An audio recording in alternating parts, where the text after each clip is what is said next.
Hi there, wherever you are, wherever you happen to be today. Welcome to Unstoppable Mindset. I'm your host, Mike Hingson. And today we get to chat with Ron Cocking. Who is Ron? Well, we're going to find out over the next hour. And Ron was married for many years to another person who is very famous, and we'll get to that. Probably not as well known to what I would probably describe as the younger generation, but you're going to get to learn a lot about Ron and his late wife before we're done. And I am sure we're going to have a lot of fun doing it. So let's get to it. Ron, welcome to Unstoppable Mindset. We're glad you're here. Thank you. I'm so glad to be here, Michael. I've been looking forward to this. I have been as well. And we're going to have a lot of fun doing it. Do you Oh, go up? and one Yeah, note on that last name. It is Cocking. Cocking. Yeah, It that's comes right. comes from a little townlet in the coal mining country of England called Cockington. I don't know And why I keep saying that, but yeah, Cocking. no problem. Well, do you go up to the reps recreations at all? Oh my gosh, Gloria and I I know have you and Gloria did. Do you still do it? I've it's on my schedule for September. I'm planning to go up I'm gonna there. miss it this year. I've got a speech to give, so I was gonna be playing Richard Diamond at the Oh, recreation. Well, I'll have to be Dick Powell another time, but I thought that you were still doing it. I'm planning on it. Cool. Well, tell us about the early Ron Cocking and kind of growing up and some of that stuff. Let's start with that. Well, the early part of my story was when I was born just a little before television came in, before everyone had a TV in their home. How old are you now, if I may be nosy? I am now 76. Okay, that's what I thought. So Yeah, you're yeah, 1 year ahead of me. I'm uh, 75. I was born in 49.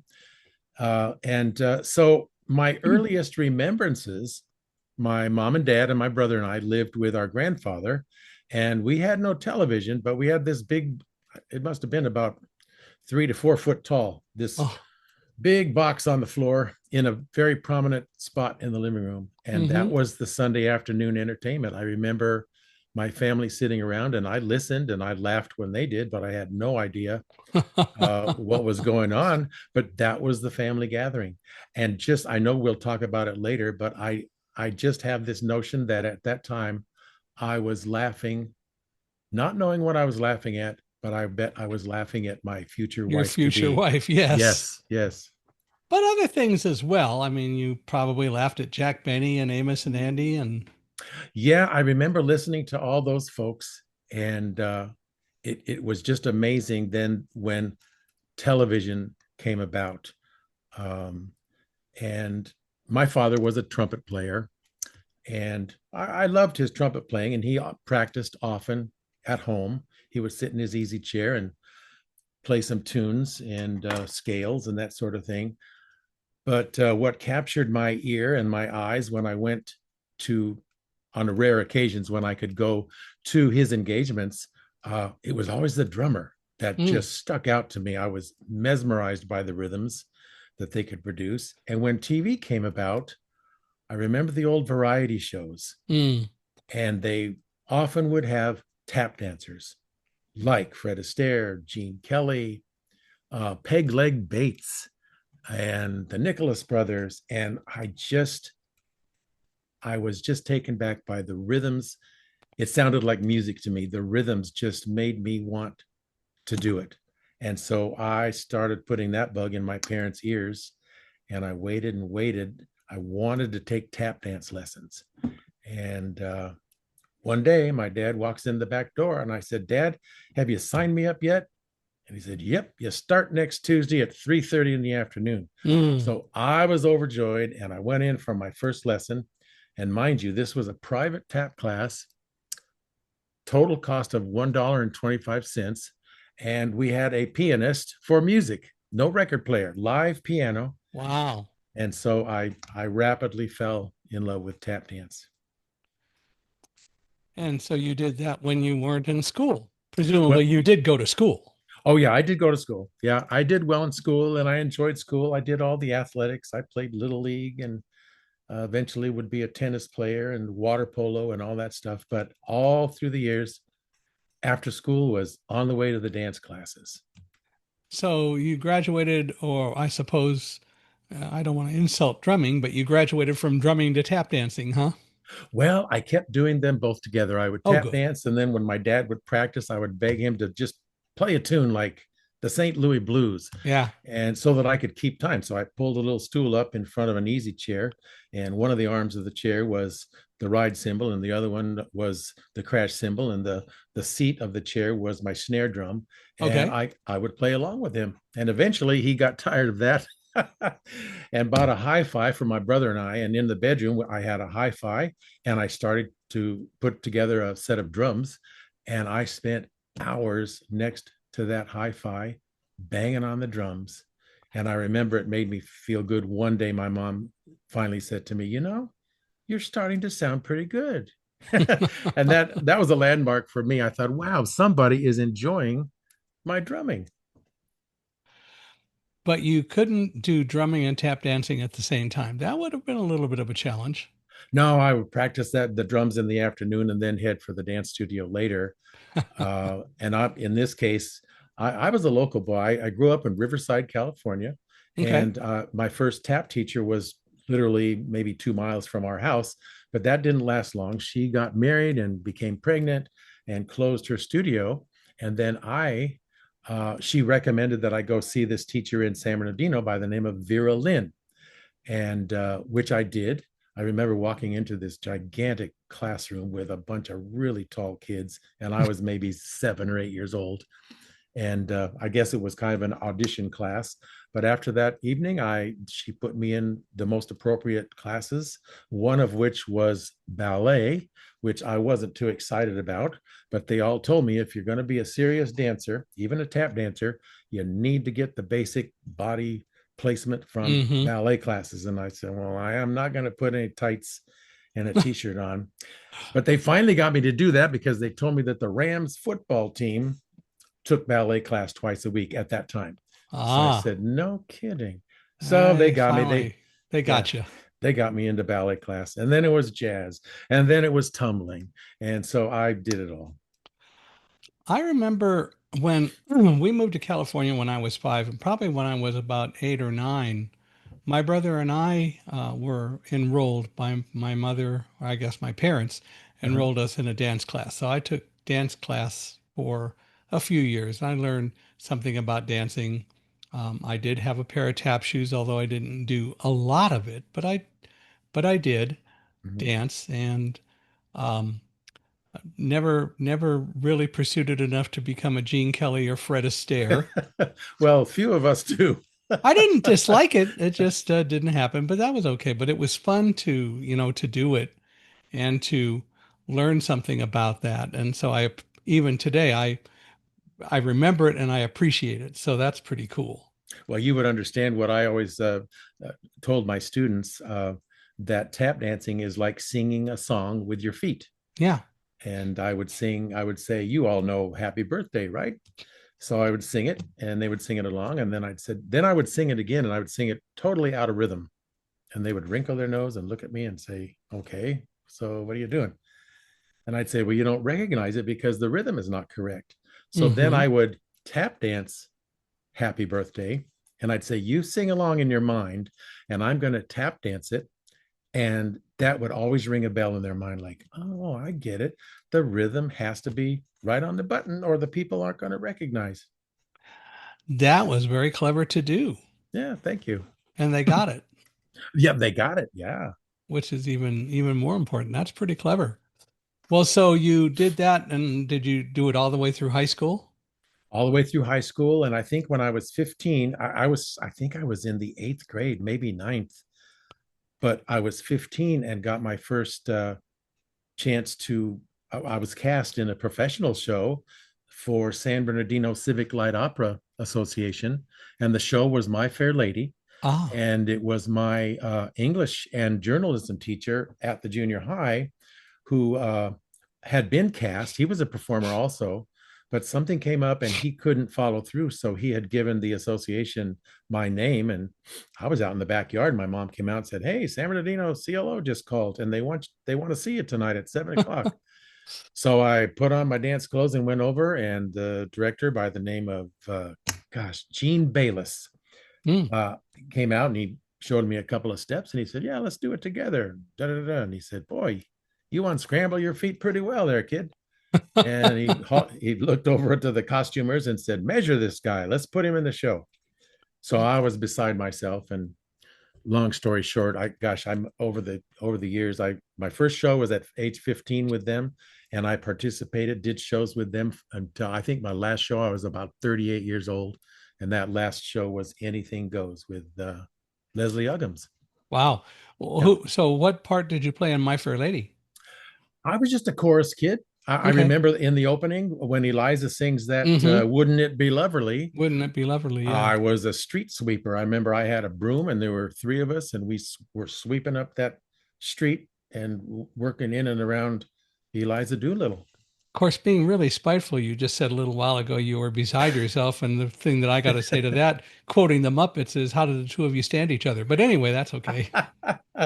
Yeah, good one. In the original Muppet movie, that line is in there, and it just came out so fast, but I heard it. I was going, "Oh Uh, my gosh, I couldn't believe they did that." But anyway, it was so cute.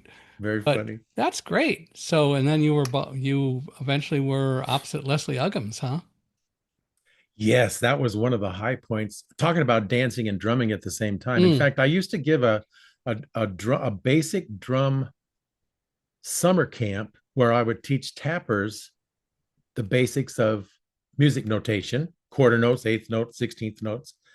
And then we would put a tap orchestra together. Everybody had their own music stand and their own drum pad. I would conduct, and we would play little pieces, and they would drum a rhythm, tap a rhythm, drum a mm. rhythm, tap a rhythm. And so anyway, it came full circle. One of the highlights of my dance slash drumming career was this show I did with Leslie Uggams.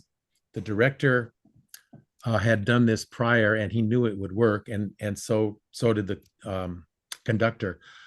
In the entr'acte, the top of the second act, the pit orchestra starts and plays like 8 measures, and then there were 6 of us on stage behind the main curtain, and we would play the next 16 bars, and then Mm. we would toss it back to the pit, and then toss it back to us, and the curtain would begin to rise, and we were right into the first song that Leslie Uggams sang to get into the second act. Mm. Then she wanted to add a couple of songs that she liked, and she was very popular in Yeah. with the audiences in San Bernardino. So she added a couple of songs, and I got to play those songs with her, uh, and that was just so thrilling. And with the scene finished, I had to have my tap shoes on the drum set. I had to hop down from the riser and came out, brought one of my toms with me, and played along with another featured tap dancer that kind of took over the scene at that point. So it was really cool. So, with all this drumming, did you ever meet anyone like Buddy Rich? No, I never met any famous drummers except a man by the name of Jack Sperling, which was one of my drumming idols. Johnny Carson was quite the drummer, as I recall. Yeah, he did play. Yeah, and boy, his drummer Ed Shaughnessy Yeah, on the Tonight Show was phenomenal. Yeah, he's another of my favorites. yeah. Well, and I remember so I guess Johnny Carson and Buddy Rich played together, which was kind of fun. They played together, and so did Ed Shaughnessy and Buddy Rich Right, did a little competition on the show one time. I realized. Yeah. right. Yeah.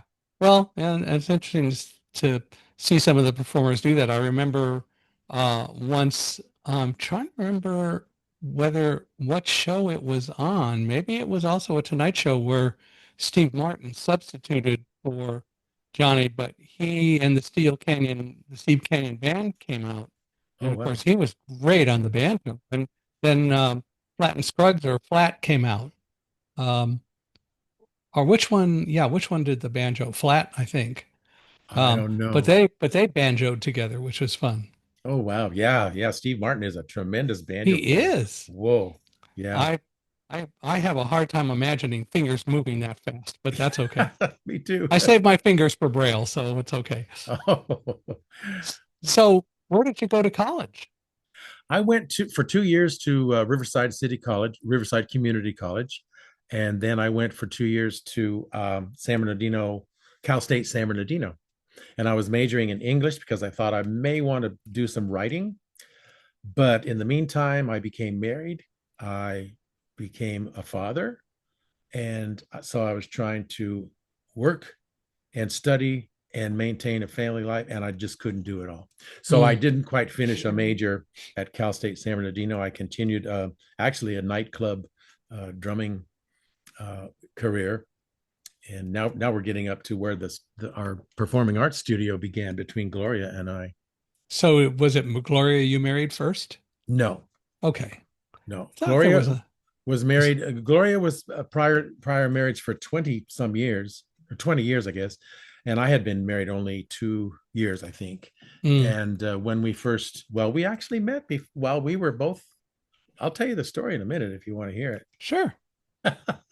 The first time I ever met Gloria McMillan, I had no idea who she was because her name was Gloria Allen at the time. Mm. That was her married name that she took after the Armis Brooks TV show. Well, she took the new name before the TV show even ended. But I was choreographing a children's summer musical, and the director came up and said, "Hey, I want you to meet this young lady's mom." So the young lady was Gloria's daughter, her oldest daughter, Janet. And I said, "Sure." So he said, "This is Gloria Allen. Gloria, this is Ron." And we shook hands. And I said, "Nice to meet you." And that was it. And so the show happened. It ran for a couple of weeks. And Gloria was a wonderful stage mom. She never bothered anyone. She watched the show. She was very supportive of her daughter. Didn't stage manage whatsoever, She which is wasn't a helicopter mom, which is good. definitely, which was just really cool. So it was maybe 3 4 years later. So Gloria obviously knew that I could dance because she had seen me choreograph. So I got a phone call from Gloria Allen. And I said, "Okay, I remember her." She wanted to meet because she was thinking about starting an acting school and wanted someone to teach actors some dance movement. So I went over for a interview and took my little, at that time, about 2.5-year-old daughter, 3-year-old, and we chatted. And oh my gosh, I just this beautiful woman swept me off my feet. And Mm. of course, I by the end of the conversation, I said, "Gosh, we talked about how we would integrate the acting and the dance." And I said, "Could I have your phone number?" She said, "Nope, I got the old, well, we'll call you. Don't call us." And so I had to wait for a few days before I got a call back. But I got a call back, and I don't remember a lot of details, but the sparks flew Hmm. really, really quickly. And we started planning our school. And if you can believe that, this was 1973 when we started planning. Maybe it was early 74. And we invested a whole total of $800 to get ourselves into business. We bought a record player, some mirrors, some paint, and a business license, and a little shingle to hang out front. We had a little one-room studio, and we opened on November 4th, 1974, and we would close the studio on June 30th, 2018. Wow. Yeah. So you had it going for quite a while, almost Yes. well, actually more than 40 years. 44 years. 44 years. Yes. And you got married along the way. Well, along the way, my wife always said she fell in love with my daughter, and then she had to take me along with her. Yeah, well, there you go. So we were together constantly, just running the school together. And then eventually I moved over to San Bernardino, and it was, gosh, some 12, 13 years later. We got married on June 28th, 1987. And but nothing really changed because we had already been living together and raising 5 children. Gloria had 4 from a private prior marriage, and I had my little girl. So we got all these 5 kids through elementary and junior high and high school, and they all went to college, and they're all beautiful kids and productive citizens. 2 of them still in showbiz. Her son, my stepson Christopher Allen, is a successful producer now of Broadway shows.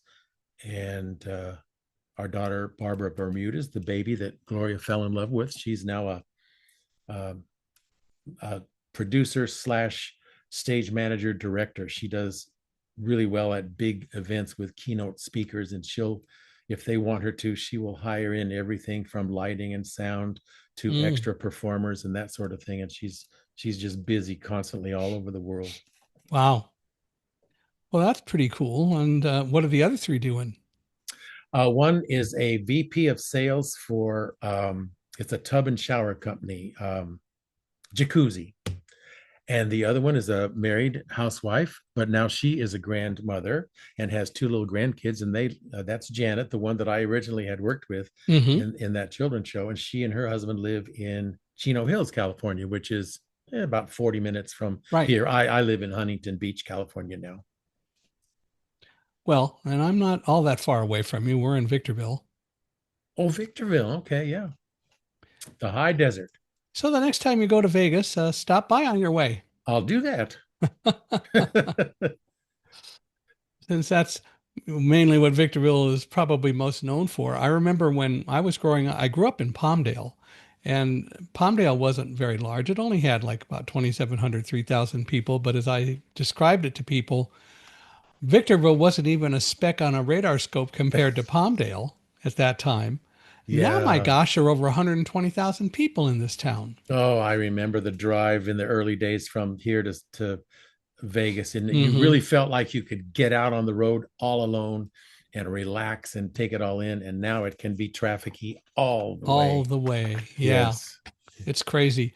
I don't know. I still think they need to do something to put some sort of additional infrastructure in. There's got to be another way to get people um, to Vegas and back without going on I-15 because it is so crowded, especially around holidays. And one of these days, Yes. somebody will get creative. Maybe they'll get one of Tesla's tunnel boring tools and they'll make a tunnel and you can go underground the whole way. I don't know, but they need to do That would be great.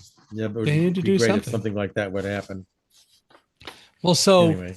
you started the school and that did pretty cool. Did Gloria do any more acting after Our Miss Brooks? And then we should explain. Our Miss Brooks is a show that started on radio. Yes. It went on to television, and it was on Our Miss Brooks. Miss Brooks, played by Eve Arden, was a teacher at Madison High, Correct. and the principal was Osgood Conklin, played by Gail Gordon, who was absolutely perfect for the part. He was a Yes. crotchety old curmudgeon by any standards. And Gloria played his daughter, Harriet. Correct. And when it went from radio to television, one of the things that strikes me about Our Miss Brooks and a couple of those shows, Burns and Allen, I think, is sort of the same. Jack Benny was a little different, but especially Our Miss Brooks, it just seems to me like they took the radio shows and all they did was did the same shows. They weren't always the same plots, but it was radio on television. So you had the same dialogue. It was really easy for me to follow, and it was fascinating because it was just like the radio shows except they were on television. Yeah, pretty much. In fact, there's lots of episodes that are even named the same name as they had on the radio. And they just have to be reworked for the television screen. Yeah, Um, but the dialogue was the same, which was so great. yeah, yeah. And to see what was I going to add? It was Our Miss Brooks was one of the very few radio shows that made the transition to television with the cast With the same all cast. intact. Yeah, everybody looked like they sounded, so it Yeah, worked when they were in front of the camera. Yeah, it sort of worked with Jack Benny, because most of the well, all the characters were in it. Don Wilson, Mary Livingston, Dennis Day, and yeah. Rochester were all there, Rochester. Yeah, and of course Mel Blanc. yeah. Oh, Gloria tells a story. She and her mom Hazel were walking down the street on the way to do a radio show in the old days in Hollywood, and here comes Mel Blanc. He Oh, says he pulls over and says, "Hey, where are you girls headed?" Because I know that he probably recognized them from being yeah, at CBS all the time, and they said we're headed to CBS. He said, "Hop in, oh, that's where I'm going." So Mel Brooks gave her a ride to the Mel show one Blanc. day. Yeah. Mel Blanc. Yeah, it would have been fun if Mel Brooks had, but that's okay. Yeah. Uh, Young Frankenstein, but that's another story. it is. But that's cool. So, did she ever see him any other times, or was that it? No, I think that was it. That's the That one was it. story that she has where Mel Blanc is involved. What a character, though. And Oh, of course, yes. he was the man of a million voices and Ugh. was just incredible doing. I actually saw a couple Jack Benny shows this morning and yesterday. One yesterday, he was Professor LeBlanc teaching Jack Benny how to play the violin, Yeah. which was a lost cause.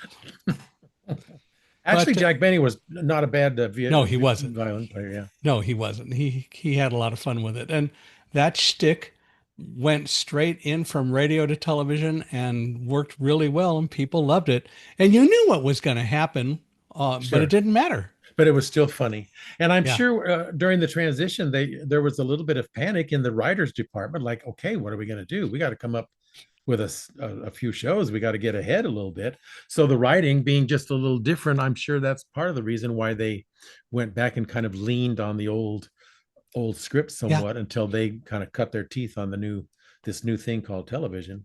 Well, but they still kept a lot of the same routines in one way or another. Yeah, when In they work whether you're just when listening or whether you're watching.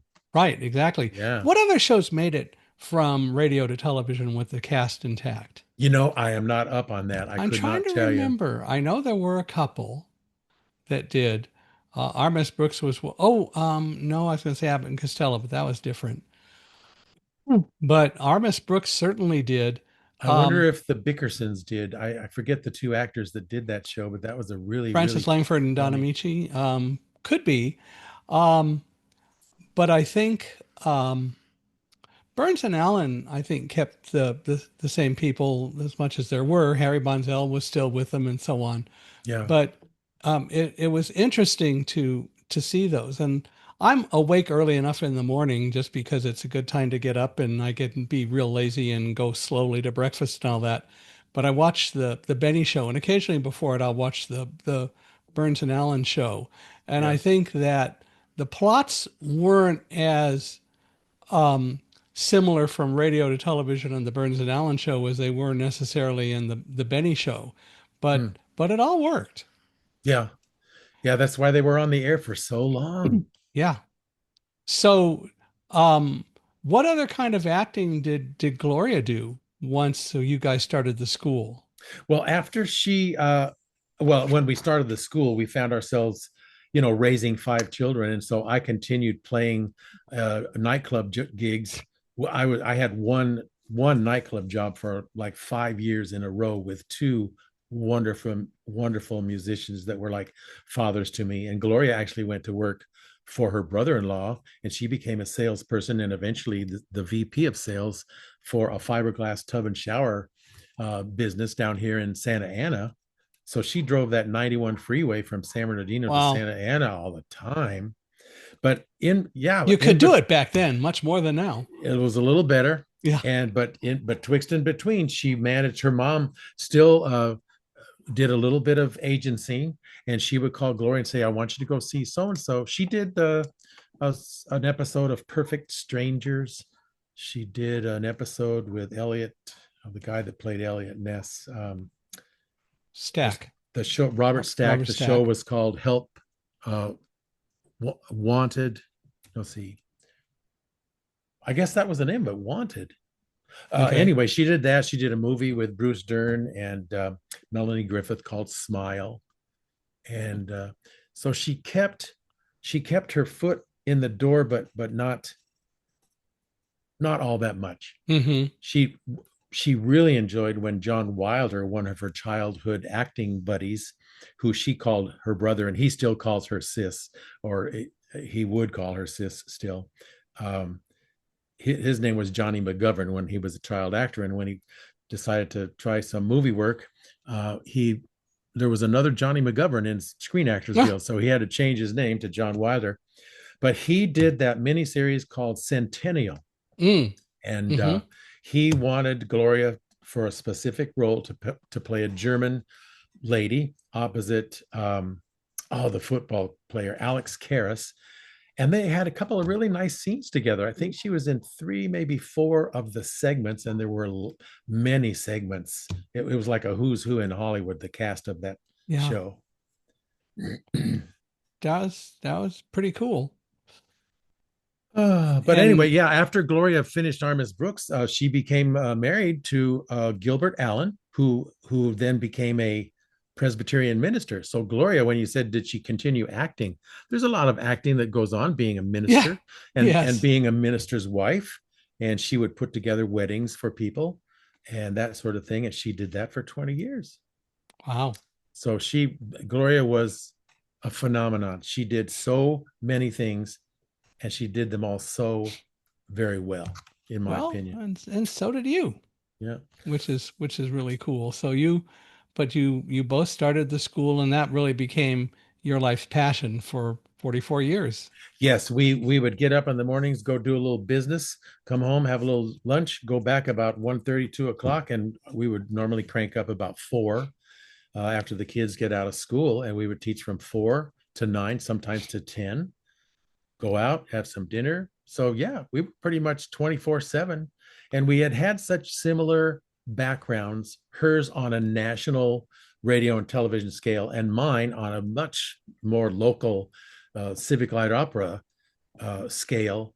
But we both had similar relations with our moms after the radio tapings and the TV things. Gloria and her mom, they lived in Beverly Hills, right at Wilshire and Doheny, Hmm. and Okay. they had their favorite chocolate and ice cream stops. And Uh-huh. and same thing for me. My mom would take me there 2 doors down from the little studio where I was taking my tap classes. There was an ice cream parlor, Haywood's Ice Cream, and that was the lure. If you go in and if you do your practicing, Ronnie, you can. I'll take you for an ice cream. So that I did my practicing, had plenty of little treats on the way. So we had that in common, and we both just had very supportive moms that stayed out of the way, not what I would call a pushy parent. And I think you mentioned the name Helicopter, yeah. But it helicopter parent. but it sounds like you didn't necessarily need the bribes to convince you to tap dance, because you did it No, anyway. But no, they didn't hurt. no, it didn't hurt at all, and it was something to look forward to. But I just enjoyed it all along anyway. I finally got to really showcase what I could do when I was cast as the dance director in the show 42nd Street. Oh, wow. And I was lucky, we were lucky, San Bernardino CLO was able to hire John Engstrom, who had done the show on Broadway, the Mm-hmm. early version that came, I think it was on Broadway in the mid or to late 70s. He had worked side by side with Gower Champion putting the show together. He told us all sorts of stories about how long it took Gower to put together that opening dance, because everything in Gosh. the opening number, you see those steps later in the show done by the chorus, because the opening number is an audition for dancers who want to Right. be in this new Julian Marsh show. So the music starts, the audience hears, I don't know, there must have been 20 of us tapping our feet off. And then a few seconds later, the curtain rises about 2.5 feet, and then they see all these tapping feet. And then the main curtain goes out, and there we all are. And my part, I was facing upstage with my back to the audience. And then at some point turned around and we did, it was the most athletic, difficult 2.5 minute tap number I had ever done. I'll bet. But it was cool. There were 5 or 6 kids that had done it on Broadway and the national tour. And then during that audition, one more high point, if we have the time, I was auditioning just like everybody else. The director had called and asked if I would audition, but he wasn't going to be choreographing. John Engstrom was. So there was probably 50 or 60 kids of all ages, some adults auditioning. And at one point, John pulled out one of the auditioners, and he happened to be one of my male tap dance students. And he said, "Now I want everybody to watch Paul do this step." Paul did the step. He said, "Paul, someone is really teaching you well." He said, "Everybody, that's the way to do a traveling time step." So, and that, I'll remember that forever. And it ended up, he hired, there were 7, myself and 7 other of my students were cast in that show, and Wow. some of them later did the show in Las Vegas, different directors. But yeah, that was a high point for me. I'm trying to remember the first time I saw 42nd Street. I think I've seen it twice on Broadway. I know once, but we also saw it once at the Lawrence Welk Resorts. We Oh had a yeah, condo there, and they did 42nd Street, and that was a lot of that show is just a lot of fun anyway. it's a fun show, and as John said in that show, the chorus is the star of the show. Hmm. Yeah, It's all about dancing yeah, by any definition, any standard. It's a wonderful show, and anybody who is listening or watching, if you ever get a chance to go see 42nd Street, do it. It is well absolutely well worth it. yeah. It's a good show. Fantastic music too. Well, how did you and Gloria get along so well for so long, basically 24 hours a day doing everything together? That I would think you would even be a little bit amazed, not that you guys couldn't do it, but that you did it so well and so many people don't do it well. Yeah, I don't know. I from the first time we met, we just seemed to be on the same wavelength. And by the way, I found out as time went by, Gloria was like Mrs. Humble. She wasn't a bragger, very humble. And it took me a while to find out what an excellent tap dancer she was. But when we went to the studio in the early days, we just had one room. So she would teach actors for an hour, take a break. I would go in, teach a tap class or a movement class or a ballet class. In the early days, I taught it all. I taught the ballet and jazz and and tap. Well, So let's be honest, she had to be able to tap dance around to keep ahead of Osgood Conklin, but that's another story. yeah, a good one. uh, so yeah, and as our studio grew, we would walk every day from our first studio down to the corner to a Mm, little Winchell's donut shop Winchell's Donuts. to get some coffee and come back. And about a year and a half later, after walking by this retail vacant spot that was two doors from our studio, we said, I wonder if that might be, something for us. It had a for lease sign. So long story short, we leased it. The owner of the property loved knowing that Gloria McMillan was renting Uh-huh. that space. And so luckily, when things are supposed to happen, they happen. Hmm. As people would move out next to us, we would move in. So we ended up at that particular studio with five different studio rooms. Wow. And so then we can accommodate all of the above: acting, singing classes, all the dance disciplines, all at the same time. And we can like quadruple our student body. So then we made another move because the neighborhood was kind of collapsing around us. We made another room and purchased a building that had been built as a racquetball club. It had six racquetball courts, all 20 by 40, beautiful hardwood. We Wow. made five of them into studios. And then there was a double racquetball court in the front of the building, which they had tournaments in. It was 40 by 40. We made that into a black box theater for Gloria. And the back wall of the theater was 1 inch glass, outside of which the audiences for the racquetball tournaments used to sit.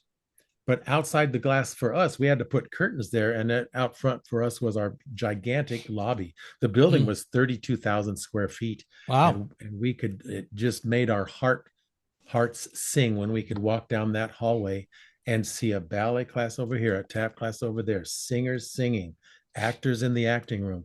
It was beautiful. And again, it was just meant for us because it was our beautiful daughter, Kelly, who passed away just 9 months after Gloria did. She's the one that said, you guys ought to look into that. And I said, well, it's a racquetball court. But again, the first moment we walked in the front door, You knew. we started thinking like, whoa, I think we could make this work. And it worked for another 20 years for us, and broke our hearts to basically rip it apart, tear the theater down and everything when we were moving out, because we couldn't find another studio that was interested in coming in, because they would have had to purchase the building. We wanted to sell the building. Yeah. So anyway, of all things, they now sell car mufflers out of there. That's a little different. Way, yeah. So, Cultural shock. did any of your students become pretty well known in the entertainment world? I wouldn't say well known, but a lot of them have worked a lot and made careers. Some of our former students are now in their 50s, middle 50s, pushing 60, and have done everything from cruise ship to Las Mm. Vegas to regional, some national tours. Even our son Christopher, he did the national tour of Meet Me in St. Louis with Debbie Oh, Boone, okay. and he's the one that is now a successful producer. His latest hit, well, his first what can be considered legitimately a Broadway hit show was the show called Shucked, and it opened about 2 years ago, I think. And I finally got to go back to New York and see it just a month before it closed. Very hilarious. Mm. Takes place in Iowa. The whole show is built around a county in which everybody that lives there makes their living off of corn, Of making corn, yeah. making whiskey, and it is a laugh, way more than a laugh a minute. Um, but anyway, we had one of Gloria's acting students who was hired on with a Jonathan Winters TV sitcom Oh, called Davis Rules. It hmm. ran for 2 seasons, and here he was, like 16 or 17 years old, making, I think he was making $8,000 a week, and he was in heaven. He looked like the son. He played the grandson of Jonathan Winters and the son of Randy Quaid. Mm. Uh, and so he was in heaven.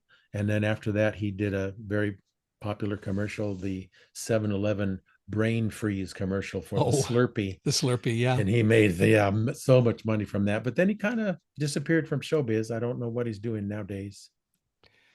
But it's interesting to to hear the stories, and yeah, I can understand that not everybody gets to be so famous everybody knows them, but it's neat that you had so many people who decided to make entertainment a career. So clearly you had a pretty good influence on a lot of kids.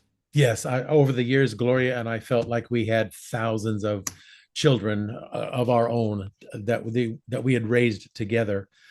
It's really a good feeling, and I still get phone calls. We got a phone call once a few years back from one of our students who had been trying to crack the nut in New York, and she called us like 5:30 in the morning because, of course, it was It's 8:30 8:30 there, there, yeah. but she had just signed her first national tour contract and was going to go out with the show Cabaret. Mm, So fortunately, we were able to drive up to not let's see, it's just below San Jose. San The show Jose. came through San Jose, and we got to see her up there. But those kinds of things are what made us keep teaching year after year. All these success stories. Of course, we How, have former students that are now lawyers. Those are actors well, we won't hold it against them, but that, yeah. and Yeah, they teachers. are actors by all means. How Well, many teachers did you have in the studio when you had the big building? gosh, at one time we had 10 or 12 teachers teaching, vocal Now, teachers, two or three ballet teachers, jazz teachers, and you and both taught as well? we both continued teaching all through that time. We never just became managers, although that's that was part of it. And Well, mixing yeah. business with art is a challenge, and it takes kind of a different a mindset. And then what an unstoppable mindset you have to have in order to mix business with performing, because it's two different sides of your brain, uh, And a lot of patience. and a lot of patience. And guess who taught me patience? Uh-huh. Gloria McMillan. I what she had the Osgood Conklin's daughter. yes. And I'll uh, bet that's where she learned patience. No, I'm just teasing, but yeah, uh, I hear you.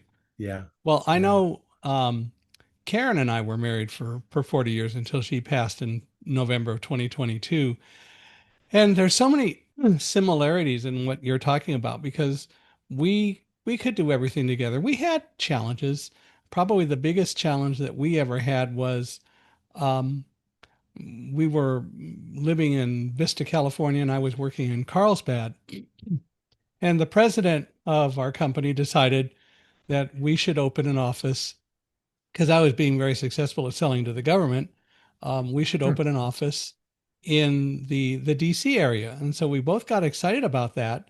But then one day he came in and he had this epiphany. He said, "No, not Virginia. I want you to open an office in New York." And Karen Oh, absolutely hated that because um, she was ready to go to Virginia and all that. But um, the problem for me was it was either move to New York or take a sales territory that didn't sell very much anymore. uh, The owner wasn't really willing to discuss it. So we had some challenges over that, but the marriage was strong enough that it worked out, and we moved to New Jersey, and Karen made a lot of friends back there. But we always did most everything together. And then when the pandemic occurred, being locked down, it just proved all the more. We just did everything together. We were together. We talked a lot, which is, I think, one of the keys to any good marriage is you talk and communicate. yes. In fact, when after we closed the studio in 2018, it took us a few more months to sell our home, and then when we moved down here, it was only about I don't know. I don't know if it was a full year or not, but the pandemic hit, and but it really didn't bother us because we had been working the teaching scene for so many years that we basically were done. We basically walked out of the studio. We did. Neither of us had the desire to. Well, let's continue in at some level. No, we cherished our time together. We have a little porch out in front of our home here and it gets the ocean breeze and we Mm. would sit for hours and chat, and oddly enough, not oddly, one of our favorite things to do, we have a website that we went to that had I think every radio show of Armis Brooks ever Oh, made, and we would sit and listen to those mm-hmm. and just laugh. And in fact, Gloria, there are some she said, you know what, I don't even remember that episode at all. So yeah, that was an interesting part. But yeah, Gloria and I, like your wife and you, really enjoyed time together. We never talked about needing separate vacations or anything. If we wanted to do something, we did it together. Yeah, and we Yeah, did too. And for us, it was out of desire, but yeah. also it was easier for us because she was in a wheelchair her whole life. I'm blind. I've been blind my whole life. And as I tell people, the marriage worked out well. She read, I pushed, and in reality, that really is the way it worked. Yeah, yeah, it takes Until two. she started using a power chair, then I didn't push. I kept my toes out of the way, but still, it was that we uh, really did meld and mesh together very well and did everything together. that's fantastic. I'm proud of you, Michael. And That is a good it is story. it's the only way to go. So I miss her, but like I keep telling people, she's somewhere monitoring me, and if I misbehave, I'm going to hear about it. So I got to be a good kid. And I'll get some notes tonight from the spirit of Gloria McMillan too. Mm-hmm. I prayed to her before I went on. I said, please let the words flow, and please not let me say anything that's inappropriate. And I think she's guided me through okay so far. Well, if you do something you're not supposed to, she's going to probably hit you upside the head. Yeah. Did you two ever actually get to perform together? Oh, I'm glad you asked that because well, it had been years since I knew that she was a darn good tap dancer. In fact, I had a tap dancing ensemble of my more advanced kids, and if they wanted to dedicate the extra time that it took, we rehearsed them and let them perform. And at free of charge. Once they made it to that group, they did not pay to come in and Mm. rehearse with me because I would spend a lot of time standing there creating. Um, so um, we were doing a performance and we wanted to spotlight, I forget the exact reason why we wanted to spotlight some of Gloria's career, talk about radio a little bit. And I said, Gloria, would you do a little soft shoe routine?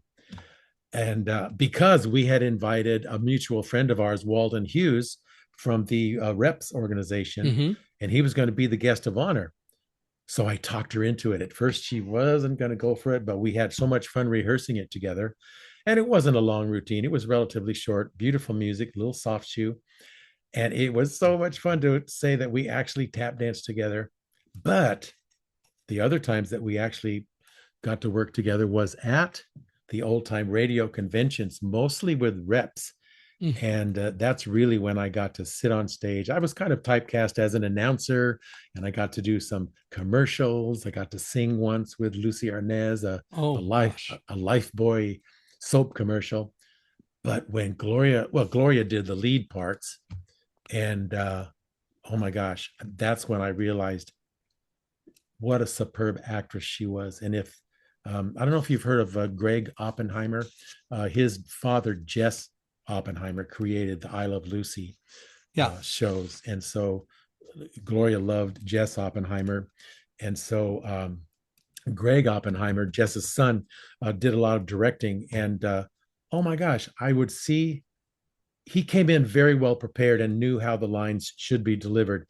And if Gloria was not right on it, he would say, "No, wait a minute, Gloria, I want you to emphasize the word decided, uh, and that's going to get the laugh." And when he gave her a reading like that, man, the next time she went through that dialogue, just what he had asked for. Yeah. And I thought, oh my gosh. And her timing, after watching so many Armis Brooks TV and listening to radio shows, Gloria learned her comedic timing from one of the princesses of comedy timing is Eve Arden. Eve Arden, right. They were so well, for obvious reasons, they were so very similar. And if you Mm-hmm. have time to story for another story, uh, Sure. do you know? Have you heard of Bob Hastings? Mm-hmm. He was the lieutenant on McHale's Navy. McHale's Navy, right. Yeah. Well, he also did a lot of old time radio. So we went up to Right. Seattle. Our two grandkids I'm trying to came. remember. He played not Archie. Um, was it Henry Aldridge he was on? I think you're right. I think I'm not so. too up on the cast of the old time radio shows I of all of them, Yeah. But but I anyway. think you're right.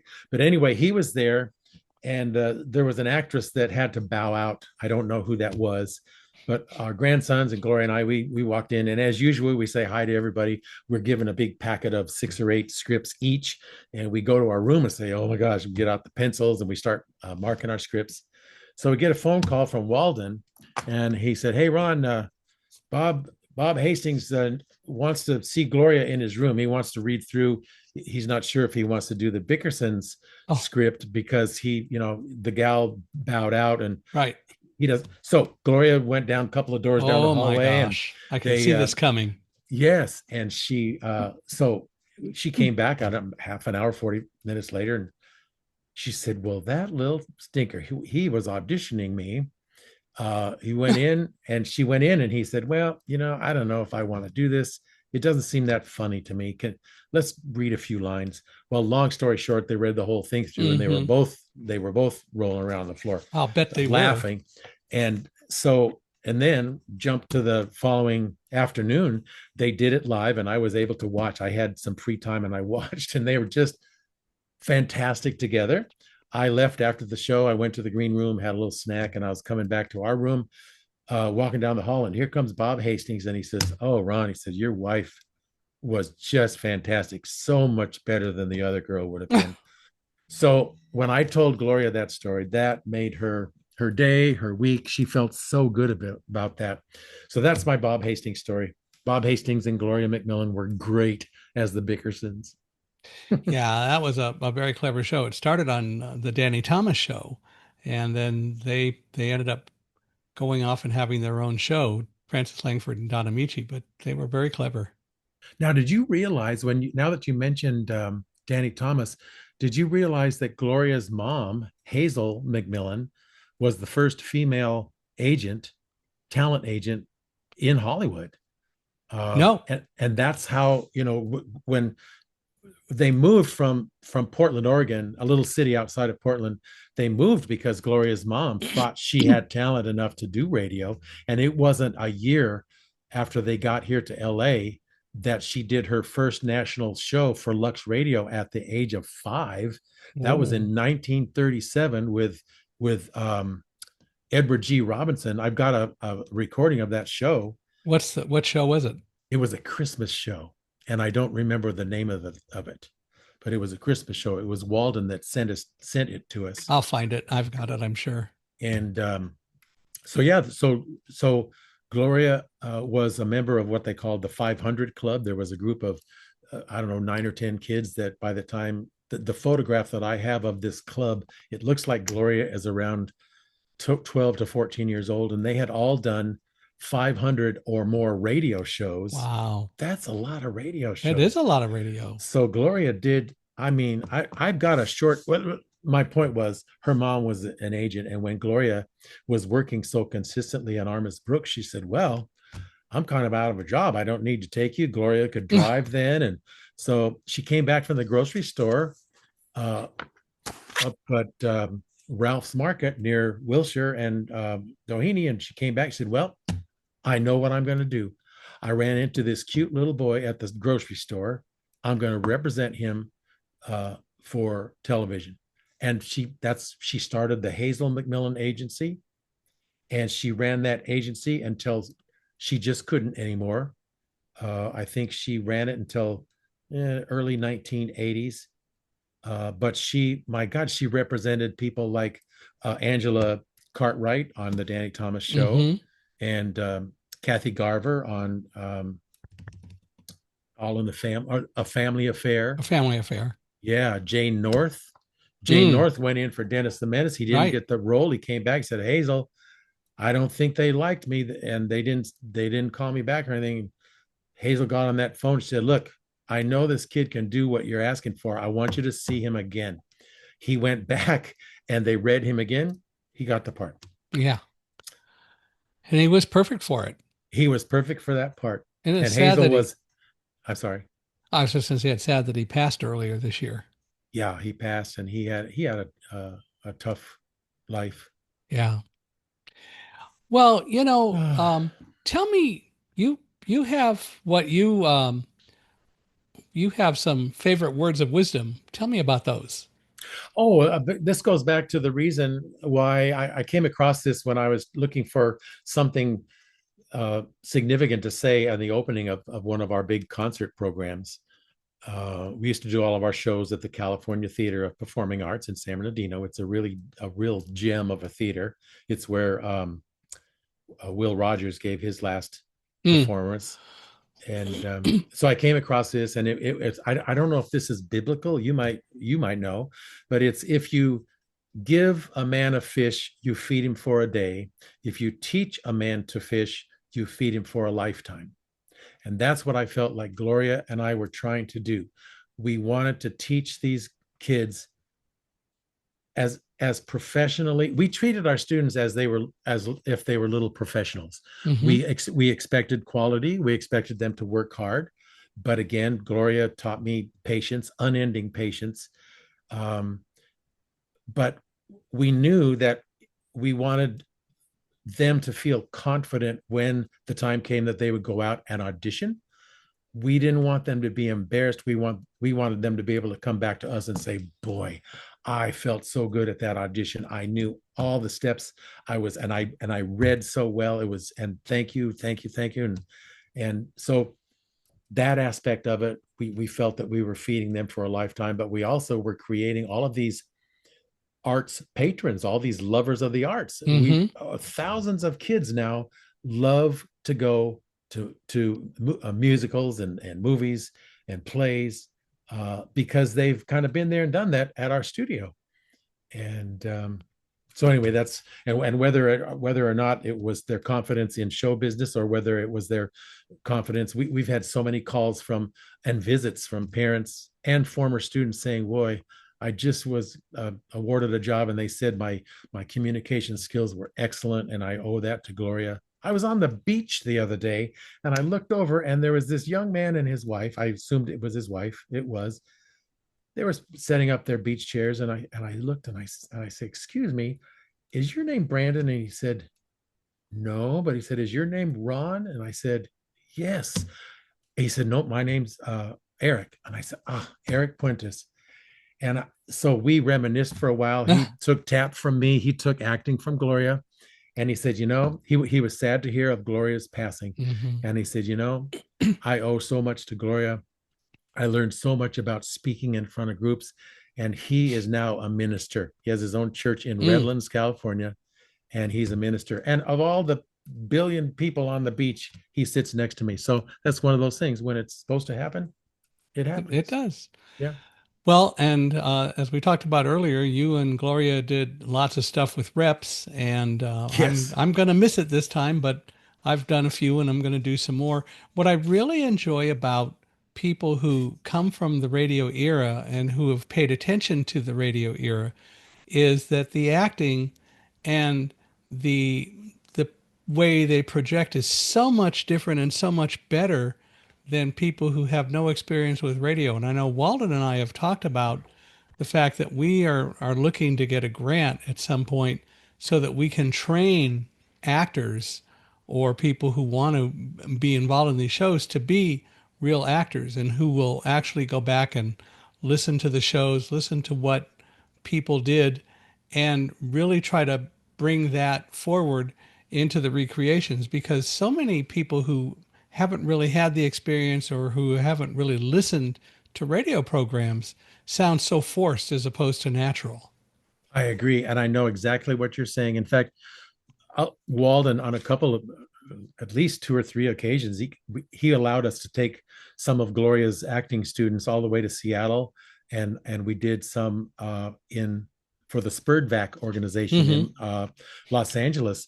We did a beautiful rendition of a script that we adapted of the Velveteen Rabbit, and of all people, Janet Waldo Oh, agreed to do the fairy at the end, and she was exquisite. And it's only like, I don't know, 4 or 5 lines, and oh my gosh, it just wrapped it up with a yeah, satin bow.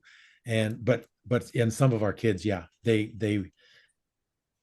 were very impressed by the radio recreations that they were exposed to at that convention. yeah.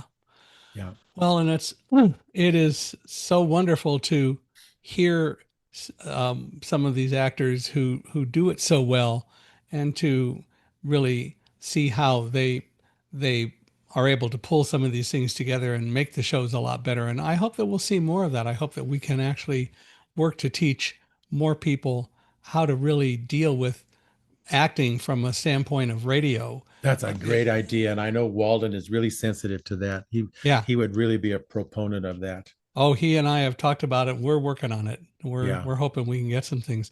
Well, I want to thank you for being here. We've been doing this an hour already. My gosh, where's the time gone? It just I know. doesn't seem like an hour, but it sure has been a pleasure speaking with you, Michael. Well, And I we'll have to do it again one day. we will. We'll have to get together and we could spend an hour. We could talk about Walden, but Yeah, there's an hour and a half at least. yeah, at least. Well, I want to thank you, and I want to thank all of you for listening today. We really appreciate you being here. And what I hope is that if you enjoyed the show, you will go off and give us a 5-star review wherever you're listening or watching the podcast. We would appreciate positive, really good reviews. If you'd like to email Ron, how can people maybe reach out to you if they want to reach Uh, out to you in any way? they're welcome to reach out through my email, which is lgsparon at AOL.com. What is LGSPA? That is the name of our studio, the Looking Glass Studio of Performing Arts. Ah, so LGSPA Ron Mm-hmm. at At AOL.com. uh-huh. dot com. You got it. Cool. Well, I really appreciate you being here. And again, if any of you'd like to reach out to me, I'd love to hear from you, hear your thoughts. You can email me at michaelhi@accessibe.com. And if you know of anybody else who you think ought to be a guest, and Ron, you as well, if you know anybody that you think ought to come on who has stories to tell, I think everybody does, but we're always looking for people to introduce us to more storytellers. So we'd I'll love to do hear that, from Michael. anybody. That would be great. But again, I want to thank you for being here. I'm going to do it right, Ron Cocking. Yes, you We got really it. see. I got it. We really appreciate you being here, and thank you for coming on with us. You're absolutely welcome. My pleasure.